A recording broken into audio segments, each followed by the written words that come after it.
Hello and welcome to CB Astronomy. So at long last we finally arrived at a video about black holes, the associated side effects and theories that have come about them. So without further ado, we'll just crack straight into it. So black holes are separated into three different categories. So there's stellar, intermediate and supermassive. So we start off with stellar. I would have mentioned these in my previous videos on stellar evolution and the afterlife of stars, but we'll just talk for a minute about how they form. So the stellar black holes are formed when a massive star reaches the end of its life by fusing iron in its core. The iron causes a supernova to occur, blasting the outer layers of the star into space and leaving behind a really dense core. Now, depending on the mass of the core, it can form either a black hole or a neutron star.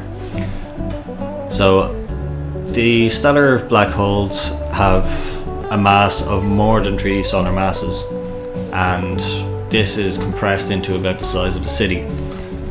So these stellar black holes wander around and they grow by consuming any gas and dust that it happens to come across. So we move on to intermediate. The intermediate black holes they weren't really thought to exist for a while. It was only recently that they observed intermediate black holes. Before then they'd only observed the stellar black holes and the supermassive. But how an intermediate black hole is thought to form is if a star cluster falls into a chain reaction of supernovas, the black holes formed from that can combine to form one intermediate sized black hole. And if there's a few clusters in close proximity to each other, the intermediate black holes can form to make a supermassive black hole. On to supermassive black holes. The convenient segue there. So supermassive black holes are everywhere. At every galaxy that's been observed, there has been a supermassive black hole at its heart. And this wasn't really expected to happen, and then scientists had to ask themselves why. So why does every galaxy have a supermassive black hole at its heart? So they looked back at the early universe, and Hawking put forward the theory that the supermassive black holes formed before the first stars of the universe. So he dubbed these as primordial black holes. So if these primordial black holes existed, it would be logical to think that when the first stars formed, anything that came into proximity to it was either sucked in or would achieve a stable orbit around the black hole.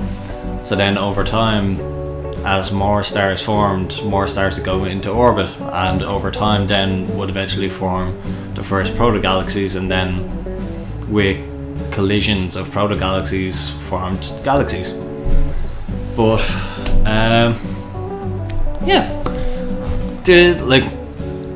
although the supermassive black holes have really intense gravity, they aren't enough to hold an entire galaxy together. That's where dark matter and dark energy come into play. But that is a story for another time. So black holes have a really long list of things that they're responsible for, but two that we'll talk about today are wormholes and time dilation. So from watching our favourite sci-fi shows like Stargate, Star Trek and all that, we've heard of wormholes. So in reality how they work is if two black holes are joined together by a thing called a Einstein-Rosen bridge, it will give someone the ability to cross from two really distant points to equate it to just a short journey. So just as an analogy, we'll use so each X on the page we'll say is a black hole, and for argument's sake we'll say that they're 10,000 light years in distance from each other. So there's no conventional way to get very quickly from one to the other. with the beauty of the Einstein-Rosen bridge, it can fold space and bring the 2 points much closer together, so that a person can just literally cross the bridge and cover a really long distance in a very short period of time. So the main application of this Einstein-Rosen bridge would be to build an engine that's capable of bending space so that we can get ships to make an artificial Einstein-Rosen bridge. Oh no! Whoever texts me, I'm going to kill you. But oh, it's just my luck. God. So, where was I? Yeah, so the main application of this will be to build an engine that can bend space and form an Einstein-Rosen bridge from wherever you are to whatever destination you want to go to, whether it be a distant planet or a new star system or what have you.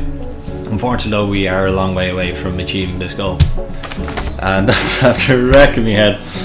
But yeah, so on to time dilation. So time dilation is the difference in elapsed time by two observers caused by either a difference in velocity or being differently situated in the gravitational field. So let's again use another analogy. So say you're on Earth, you're an astronaut, and you've been given the mission to go off and orbit a black hole for say 5 years. Now, just for the sake of the argument, we'll say it takes you 1 year to get there and 1 year to get back. So from your clock, you took 1 year to get there, you spent 5 years orbiting the black hole, and then took 1 year to get back. So from your clock, you've been traveling 7 years. But from Earth's perspective, like, you won't have experienced the same amount of time. So the 5 years that you spent orbiting the black hole might have equated to 20 years for Earth's time. So your clocks will not be in sync, and this is what time dilation is. The dilation factor is determined from an expression, so it's the square root of 1 minus v squared over c squared. This just gives a ratio of how slowly your time has moved compared to Earth's time. I think this will be the closest we get to time travel, and even then it's not really time travel, it's kind of cheating in a way. But yeah, so there you have it, my black hole video. If I'm after leaving something out that you would like to see, post in the comments and I will do a video on that. Short of that, if you enjoyed the video, please give it a like and subscribe to the channel. The usual stuff will be in the description, the Instagram and Twitter, follow them as well so you don't miss out on any content. And yeah, thanks for watching.